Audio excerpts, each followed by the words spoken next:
Протоколот за членство на земјава во НАТО утре ќе се најде на ратификација пред грчките пратеници на пленарна седница, пошто ќе биде и гласањето.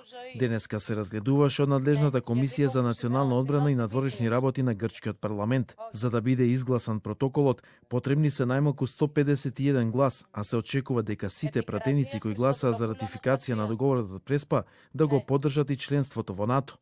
Во меѓувреме, председателот на Комитетот за надворешни работи на Американскиот представнички дом Елиот Енгел ја повика администрацијата на председателот Трамп за поддршка на членството на идната Република Северна Македонија во НАТО. Членството на Северна Македонија во НАТО ќе има значителна корист не само за Северна Македонија и Грција, туку и за Соединетите Американски држави и останатите земји членки.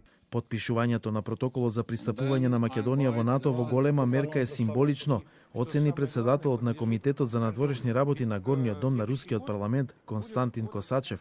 Подпишувањето на протоколот за пристапување на Македонија во НАТО е повеќе символичен чин отколку практичен чекор, бидејќи малата земја не е важна на алијансата, но фактот на незиното пристапување е важен за НАТО со оглед на ќорсокакот со Русија, што укажува на деструктивна улога на алијансата како реликвија од студената војна. Генералниот секретар на НАТО Јенс Столтенберг во интервју за Евронюс предупреди на руско мешање кај балканските земји. NATO, we respect decisions by sovereign НАТО ја почитува одлуката на независните, суверени земји без оглед на тоа дали сакаат или не сакаат да се приклучат кон НАТО.